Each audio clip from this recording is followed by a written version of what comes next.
Welcome to Freya's Fairy Tales, where we believe fairy tales are both stories we enjoyed as children and something that we can achieve ourselves.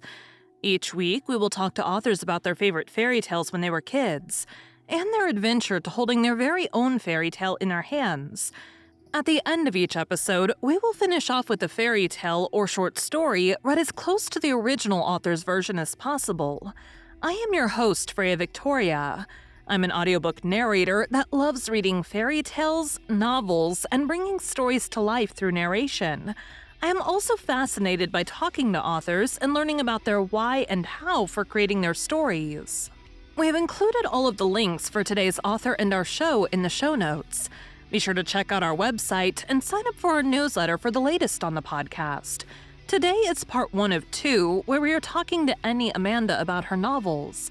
Over the next 2 weeks, you will hear about teaching herself to read, writing from an early age, taking a long break from writing while learning other arts, knowing that you always must consider learning to improve, accidentally publishing your first book, joining critique groups before being ready, going wide from the beginning, writing what you love, the marketing struggle, finding the books that you love, taking into account your personal strengths when listening to advice.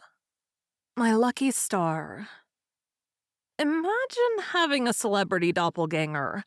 Now, imagine a hot TV star asking you to impersonate that celebrity to save his career.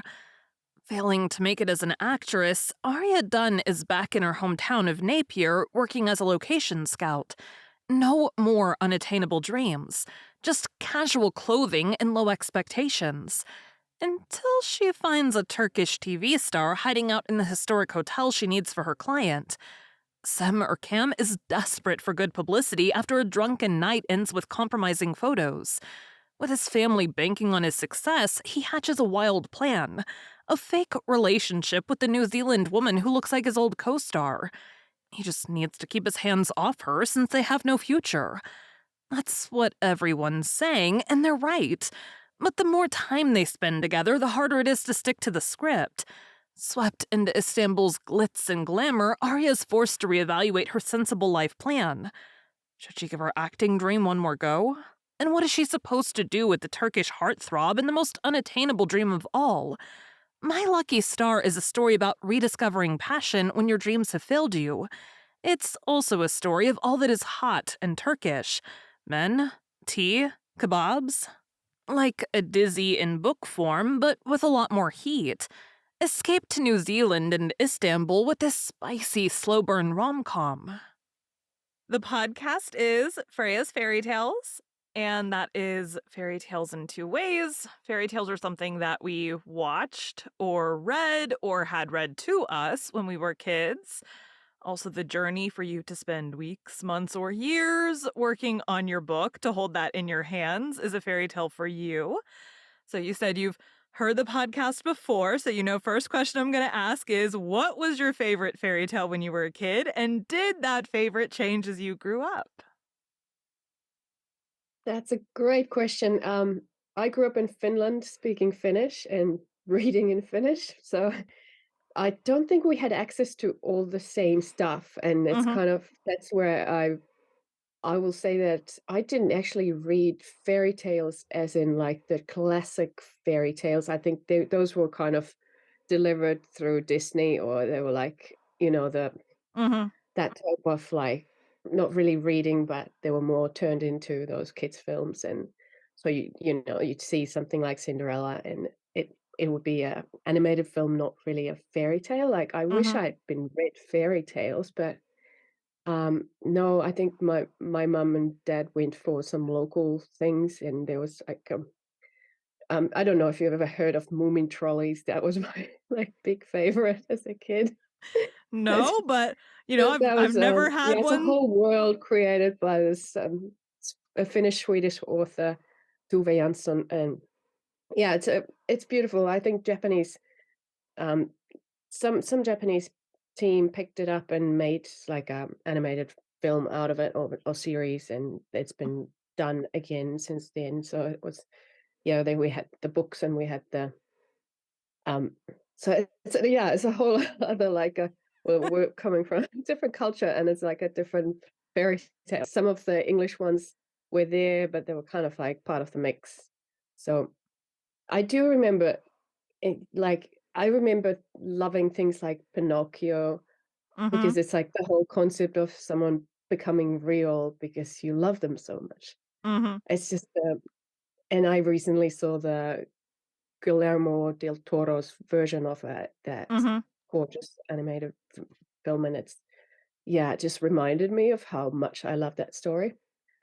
But my problem is that I never really think about the past. I'm like very future-oriented person, so when someone Mhm. asks me what happened in my childhood or what I liked, I was like, I really have like, takes me a long time to kinda go like, "Oh, do I have any memories of my childhood? Like, what do I have? What can I access? Like, what can I dip into, and can I actually pull anything out of it?"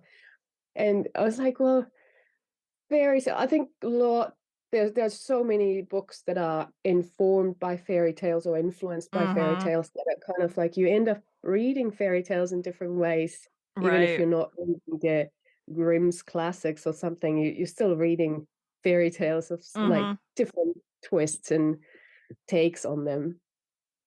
So I do remember reading, like I read everything Enid Blyton had, like everything that was translated at least at our local library. So those were like I just loved anything with adventure and anything with like detective stories, mysteries, that kind of thing. Mm. So that was really where I went as soon as I learned to read and Mhm.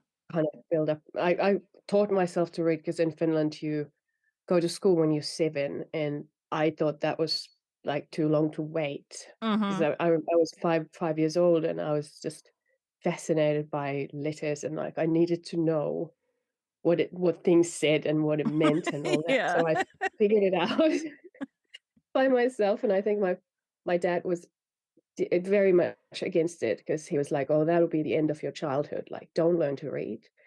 So it was almost like this forbidden thing, and I was supposed to continue my childhood and Which play makes and you wanna do it more when you're a kid, doesn't it? exactly. So here's a great trick to get your kids to read is, like, tell them that they're not allowed. It's like, there you go. Which I've failed myself, as a parent because I'm always pushing books to my kid and like, "Hey, here's a great one," and he's like, "No, I don't wanna read it, mom, because you gave it to me and because you told me to read. I don't wanna do it." It's like, Yeah. "How have Uh, I not learned this?" so at what age did you start writing? Well, I wrote my first book when I was 11. That Okay. was I think it was mostly because my dad had bought a computer. He was very much into technology, and he had to have the latest gadgets, so Mhm. he got, the first, Amstrad 64 that was available. I think some people had the Commodore, but we had Amstrad. Very similar. We're talking about, like, two-color screen Right. like, no mouse, just the keyboard and, like, lots of, short commands to bring up this, like, very rudimentary program where you can write Right. something. So I started experimenting with that. I was actually writing on the computer, and this was the '90s, like, this was really, really early kind of and I got printed on this, like, matrix printer, that had, like, a green and white stripes and these hole in the sides, and yeah, it came out this long continuous I still have a pile, like, my mom kept this printing, it's fading, very, very much fading now, but I can still tell the letters, like, yeah. So I wrote a story. It was quite a long one, lots of chapters, and it was like 70 pages long with this like printed in this printed Mhm. format. So I spent quite a long time on it. That was my first sort of attempt. Then I went a completely different direction and didn't do any writing other than for school or something like that for a Mhm. long, long time. But yeah. So when did you so I imagine in school you would have been doing, like, short stories and, like, essay more type stuff. Yeah, yeah, I Yeah. did, obviously. And this is all still me in Finland writing in Finnish. So again, yeah, very different in that sense. So it feels like a different world for me. But I did write quite a bit of that. I enjoyed it and I did well at school and like writing was was always the easy subject and Mhm. something that, yeah, came easily, and I loved it, but I didn't really think about writing my own stories after that first attempt for some reason. I started doing more and more arts and drawing, and that was something, um my kid's starting to come in. Um, so I focused on art, and writing was just something that was it was like a handy skill to have. Was like, Mhm. yeah, yeah, it's good that, but I never really, yeah, I didn't think about it for a long, long time until I went to film school and started writing like screenplays, and Mhm. that's when I was like, oh, I have all these stories I want to tell and all these things I want to do, and but I was then trying to write them all in the screenplay format because Mhm. obviously I was studying that and I was thinking very Right. visually. And it's again a very different medium. It's yeah, and it's an interesting introduction to the world of writing again Mhm. because it forces you to focus on the visual and how, how it's going to turn into a film, and there's a lot of things that you can't do. The rules are kind of like a lot stricter than Mhm. with writing novels. Obviously Right. you have to um stay out of their heads. You have to find a visual way to represent anything. Like so, Right. it's yeah. Sometimes it felt really, really slow and difficult, but it never flowed in that Mhm. sense. Like maybe because of the format as well, because you're Mhm. writing in this sort of the script format isn't it's not the nicest reading experience. Even if you're used to Right. reading them, it's different. So, yeah, that was my and this is, like, many, many years later. I went to film school when I was in New Zealand, and I was already, like, 27 years old, so it's, like, Okay. really a So that's big from time jump. 12 to 27, that's 15 years. Yeah. And so when did you make the switch from, like, scripts into novels? Again. Again That into was novels. only, well, yeah, that was a lot later. Um, I must have been, like, 37 when I was expecting my 2nd child, and I don't know, that was my deadline. I was like, "Oh, when I have 2 kids, then I had this insane fear that I won't have time for anything else anymore, so I have a better right now that I'm still pregnant." I mean, that is a logical, like, way to think of it. But, Sort of, yeah, there's always that little bit of, you make time for what you wanna make time for too. mm, So yeah, I think it is. It's then you just focus, and that was so easy. That just felt so easy. I think I was reading more sort of women's fiction and chick lit and romance or whatever it was called back then. Not a lot of romance, to be honest. I wasn't fully aware of the genres back then. Mhm. I just picked up whatever I looked interesting in the library and just read it. So Mhm. I wasn't like steeped into the world of romance or writing or anything like that. I had never Mhm. even heard of Bookstagram or Book Talk, and so but I had this idea that I kind of like I understand the basic workings of story. I've read a whole lot of these craft books when I was studying screenwriting, and I continued studying screenwriting and writing screenplays after film school. So I kind of like did that and did some filmmaking and ran a film festival and did a whole lot of things. So that was always part of my world. And then I don't know. I think I read some chick lit book and I was like, yeah, I can see how this is put together. I can do this. Like this seems like a really easy genre, Mhm. which is really deceptive. I feel like Like, every genre has its challenges. yeah, it really does. And deeper you go, the more challenging it is. Like it's just yeah, yeah. But I think it's good that you get that first nudge, that idea that, hey, this seems easy. I'll just try it. I mean, if you didn't, then you'd never really start, right? Right. Right. It's like if I if I told everyone how difficult it really was in the end, it's like I don't really actually want to put people off because if you feel like it's easy and anyone could do it or you could do it better, then you Mhm. should try. And it's like the only way to get started and get sucked into it, and then you keep developing and learning, and that's the fun part.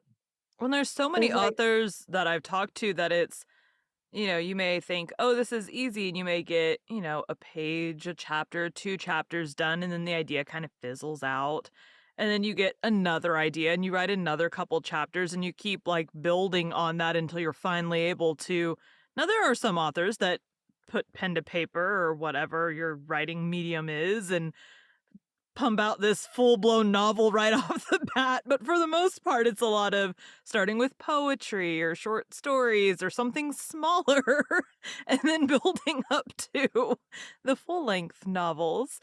Um, so yeah, that's I don't know that I ever paid yeah, it's attention to, like, specific genres. I know, like, for me, epic fantasies seem terrifying because of all of the, like, big things that you have to do in an epic fantasy for it to be an epic yeah, yeah. fantasy. And that's the crazy thing because when I was writing screenplays, I didn't even classify them as being any particular genre because this is like different terms that you use when you're selling a screenplay. It's often you just comparing it to certain things that were Mhm, before, and it's less genre based, or people don't talk about genre as much. But I wasn't in the romance side of things at all. Like mhm. I don't think I ever wrote anything that had much romance in it. It was all like paranormal and very, action, adventure, very, high concept. Like, I went for high concept every time. It was like I have one TV pilot that's set in the afterworld, like, it was all afterlife, mostly afterlife based, and in this, like, it's a whole like, lots of the work goes into building and making the concept work, like, this is Mhm, the rules of it, this is the rule so it's a lot like fantasy in that, like, there's a world that looks like ours, works a little different, mhm. these are the rules, this is where it resembles our world, and this is where it doesn't, and so there's a whole lot of that, and yeah, it's funny, and I went from that, and it's like, "Oh, I'm gonna start writing novels, and there'll be romance." I know So why. so you went from no romance to, "Oh, chick lit will be easy," and then what happened? Yeah, exactly. I wrote my first book, which was, well, then classified as a sweet romance. That's what I found out it was after I wrote it. It's like, "Ah, okay, that's what people are calling it," because it didn't have any sex on page and it was just that, and it was in 2 POVs and very much focused on this one love story, Mhm, and I wrote it mainly because I'd spent years doing this research on living in a tiny house because I had this dream, like, we're gonna one day, like, live in a tiny house, build a tiny house. But our family was growing, it was like, and that dream was slipping away. It was like, with the mhm. second kid, I don't think we'll ever fit in a tiny house, like, this is not gonna happen, Not and I didn't want that comfortably. research. And definitely not comfortably. And I didn't want that research to go to waste, so I Mhm, was like, "I can put that in a book, and I can, like, live this experience through someone else in a different life situation." So, mhm.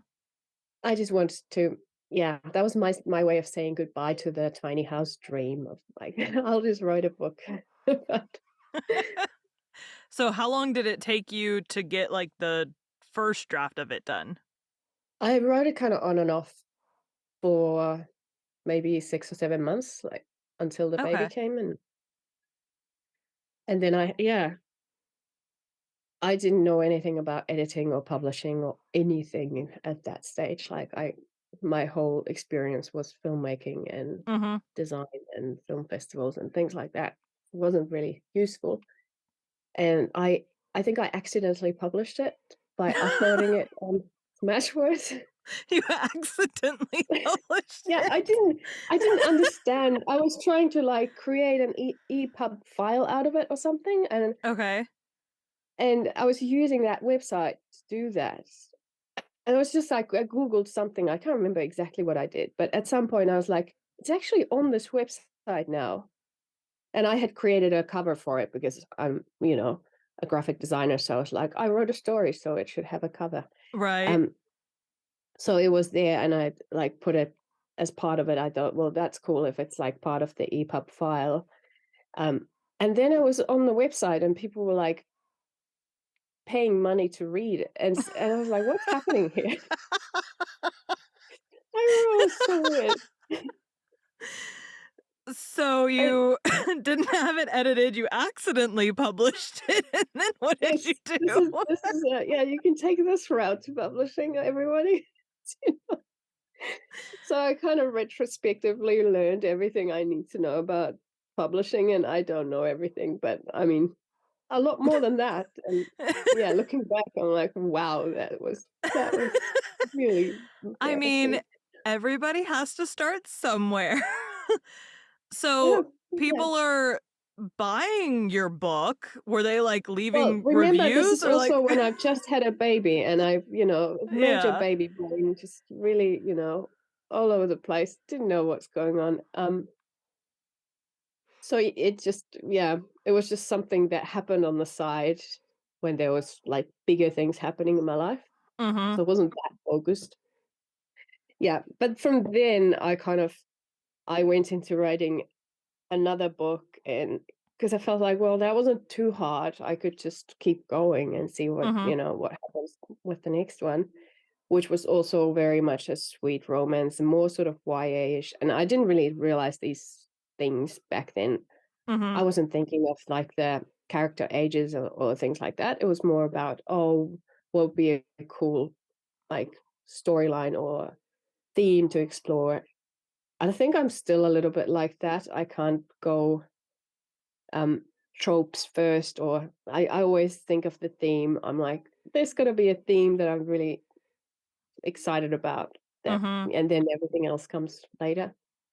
So I wrote another book that was um yeah, some similar things, but also there's this whole like a little adventure, bit of a mystery storyline going through, and there's this lady looking for her father who comes to New Zealand, and I there's the location I really wanted to go to, Waihi Beach. We didn't really have time to travel back then, um, and it was again like a way to spend time in this gorgeous place. Like mhm. I can do it through my book, um, and then I made the mistake, I suppose, of joining this big critique group on Facebook where you Okay. have like 30 something people reading your book. Mhm, Like I got on their roster, and I read and reviewed and kind of gave feedback on a whole lot of manuscripts. And mhm. then it was my turn, and I sent them mine, and then I got all this feedback. And it was just way too much feedback. Like I could not process it. It was like 35 sets of feedback on one whole. And I was like, um, obviously, I'd been uh, unclear about who I was writing to in terms of like, I wasn't um, that close to my first book. And this was a women's fiction writers group. So everyone was Okay. kind of like looking at the book going like, well, this this isn't like enough of a women's fiction story. They were trying to Mhm, pull in kind of um, push me towards uh, giving the side characters more stories and things like that, things mhm, that didn't have to do with the main romance. mhm. And it took me a long time to figure out that that was where the problem was. That's what I was like. I was rewriting and rewriting and kind of going like, I don't even like this anymore. I don't know what it is. Mhm. And then I had to go back and really like I eventually just rewrote it as a romance because that's what I wanted to do in the first place. And Right.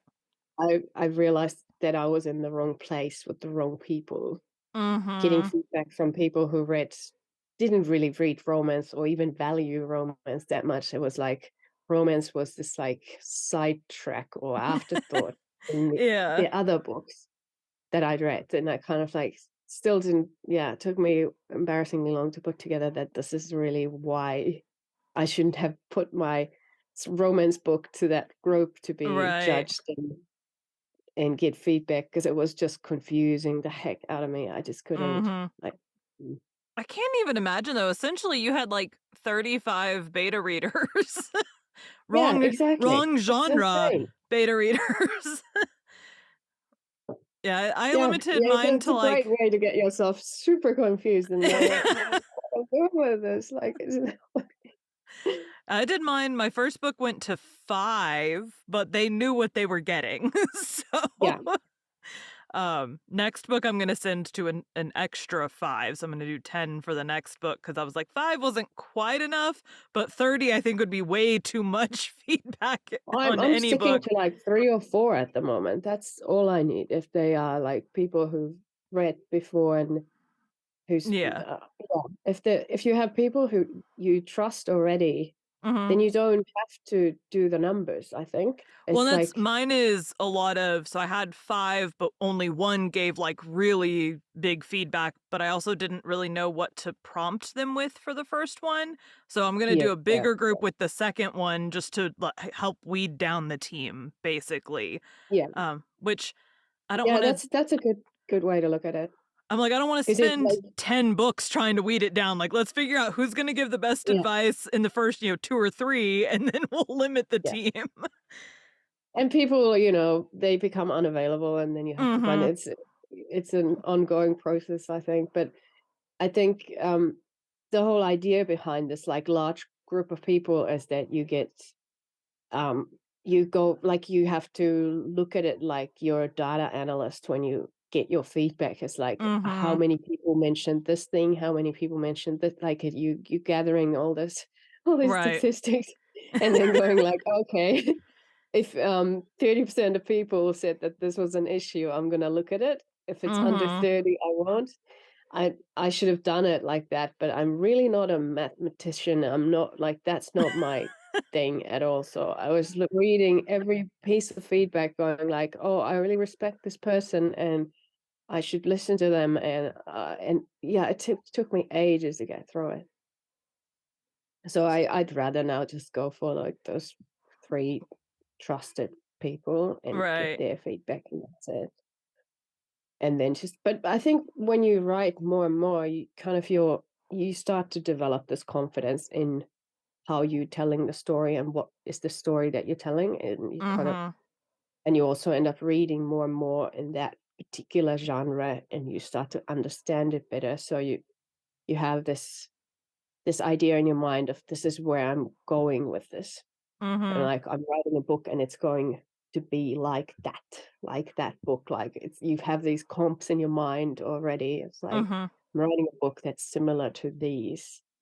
So, it becomes easier, I think, in that sense, and then if you don't need that sort of statistical Mhm. analysis feedback kind of Yeah.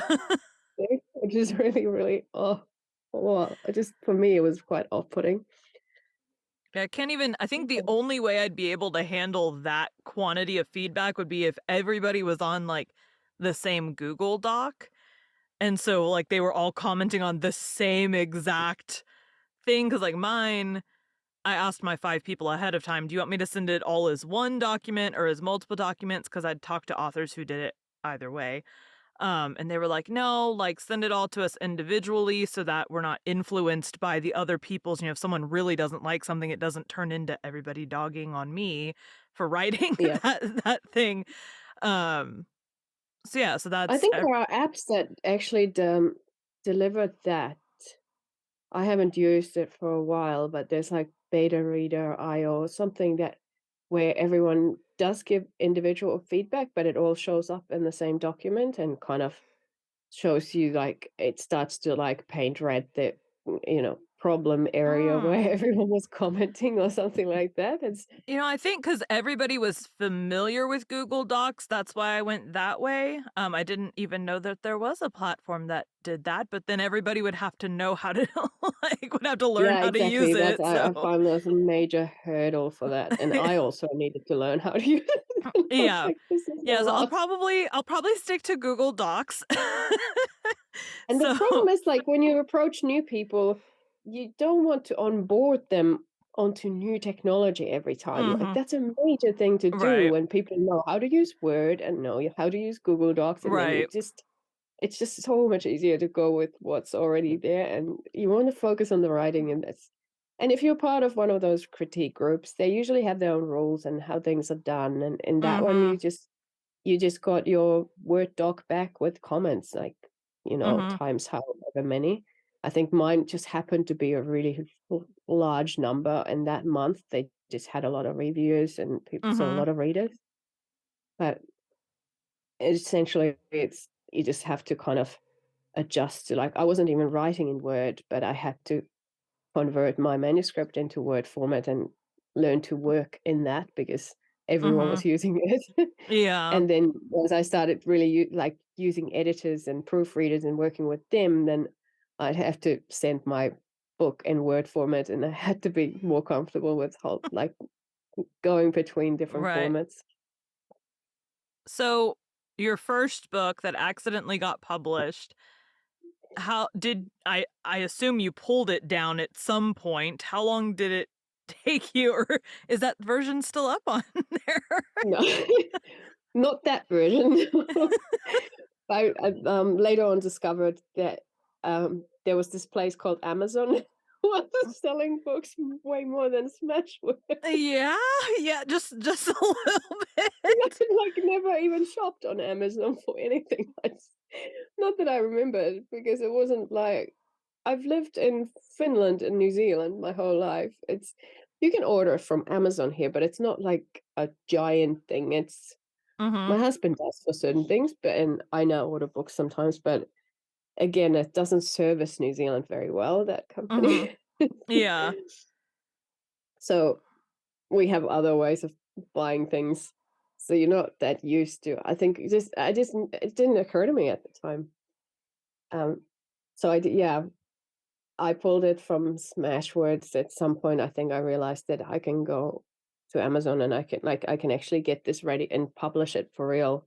Mhm. Um, and then I discovered, Draft to Digital, so I could get it through them to all the other channels. I didn't even Mhm. know about KU at the moment, so I just went, like, wide everywhere. And I think that was a good decision, and I've gone back being wide after a stint in KU, because I was like, that was actually I did a lot of things accidentally right in the beginning, so I was selling more than I was after I figured things out and started, like, adjusting what I was doing. My sales went down, and my next book that I wrote and actually got, professionally edited never did as well as the first one that I accidentally published. So I've gone this, like, now it's just starting to pick up again, but I'm kind of like, I'm all over the place, and what I do and don't, and what I learn doesn't seem to translate how I sell. So I'm really a weird one out in here. I think I still haven't, like, fully analyzed why. I think it's something to do with, like, the small town tropes and certain things that were just making that first book really easy to Mhm. grab. Yeah, Like, it could be. BookBub has taken it several times, and that's been, like, most of my sales are probably from that. Mhm. Um, but it seems to be that one book that's it's just an easy one to sell, even though it's my first one, and I'm obviously pushing all the others and not that. So, like, but I've written better books that I'm really, really proud of, that I really, really want to tell you about, but they're like, "No, we want that first one." I'm like, "Okay." This is the reality. What can you There do? are there's an author that I narrate for that writes a lot of paranormal romance, and she's like, 5, 10 years ago when paranormal romance, Twilight was coming out, which I guess was more than 10 years ago. Anyways, a while ago, paranormal romance was like the big thing, and everybody wanted to read and write paranormal romance. And so she did, really well during that time. And now it's kind of like slowed down a little bit. But at the end of the day, I'm like, just write what it is you want to write because you're going to be more passionate about it, which means you're going to talk about it more. and people are gonna be able to tell that, and eventually things come back around, and then your books are Yeah. already there. Yeah, I believe that. I think that's one of the issues that I'm facing because I am so future focused that I'm kind of like delving into issues in my books that are only just sort of developing. And Mhm. I've had these like weird moments when something happens in real life that already happened in my book, like a year ago or something. It's like I've already imagined this thing, and it's like Like, "This already because I happened in was my writing head." yeah, I was writing about this like housing market crashing, which hadn't happened yet in New Zealand, but it did happen, and now we're going through it, and there's other things, other developments within the housing market that I've kind of looked at like, oh, this is going to happen. Like, we're going to be 3D printing houses and the whole villages. And it's like, it's only just starting to pick up. But that was part of the plot in one of my books that kind of like was, it's just, yeah, it's a bit funny. So you So I think write I'm, future let's see, you're predicting the future in your books. yeah, even though they are contemporary and I don't like, they're not set in the future. I don't think Mhm. many people write romance that's set in the future. Can't even think of anyone.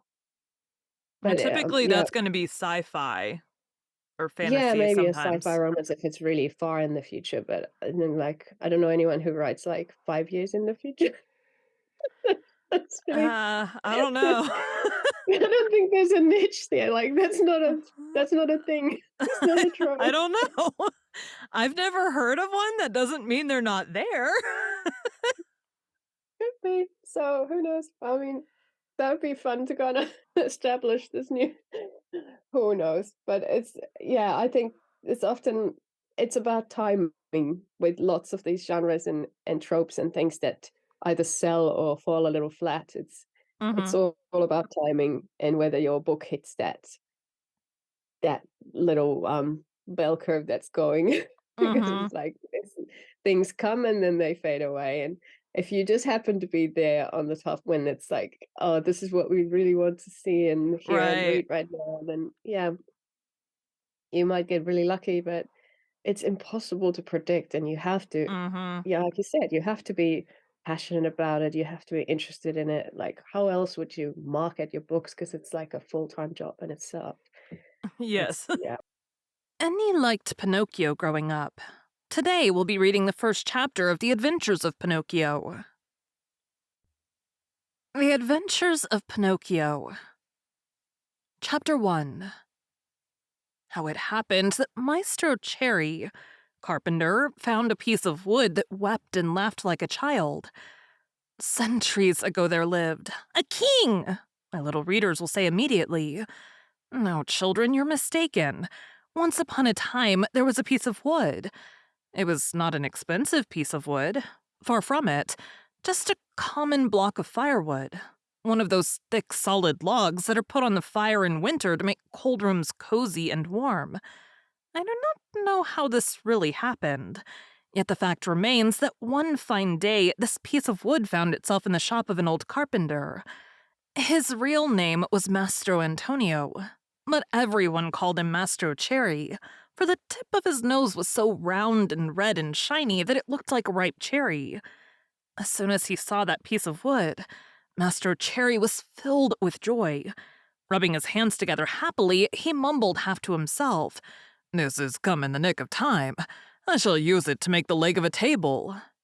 He grasped the hatchet quickly to peel off the bark and shape the wood. But as he was about to give it the first blow, he stood still with arm uplifted, for he had heard a wee little voice say in a beseeching tone, "Please be careful, don't hit me so hard." What a look of surprise shone on Mastro Cherry's face. His funny face became still funnier. He turned frightened eyes about the room to find out where that wee little voice had come from, and he saw no one. He looked under the bench. No one. He peeped inside the closet. No one. He searched among the shavings. No one. He opened the door to look up and down the street, and still no one. "Oh, I see," he then said. laughing and scratching his wig. It can easily be seen that I only thought I heard the tiny voice say the words. Well, well, to work once more. He struck a most solemn blow upon the piece of wood. Oh, you hurt! Cried the same faraway little voice. Master Cherry grew dumb. His eyes popped out of his head. His mouth opened wide, and his tongue hung down on his chin. As soon as he regained the use of his senses, he said, trembling and stuttering from fright, "Where did that voice come from when there's no one around? Might it be that this piece of wood has learned to weep and cry like a child? I can hardly believe it. Here it is, a piece of common firewood, good only to burn in the stove, the same as any other. Yet might someone be hidden in it? If so, the worse for him. I'll fix it." With these words, he grabbed the log with both hands and started to knock it about unmercifully. He threw it to the floor, against the walls of the room, and even up to the ceiling. He listened for the tiny voice to moan and cry. He waited 2 minutes. Nothing. 5 minutes. Nothing. 10 minutes. Nothing. "Oh, I see," he said, trying bravely to laugh and ruffling up his wig with his hand. "It can easily be seen. I only imagined I heard the tiny voice. Well, well, to work once more." The poor fellow was scared half to death, so he tried to sing a gay song in order to gain courage. He set aside the hatchet and picked up the plane to make the wood smooth and even. But as he drew it to and fro, he heard the same tiny voice. This time it giggled as it spoke. "Stop it! Oh, stop it! You tickle my stomach!" This time poor Master Cherry fell as if shot. When he opened his eyes, he found himself sitting on the floor. His face had changed. Fright had turned even the tip of his nose from red to deepest purple. Thank you for joining Freya's Fairy Tales. Be sure to come back next week for the conclusion of Enni's journey to holding her own fairy tale in her hands, and to hear another of her favorite fairy tales.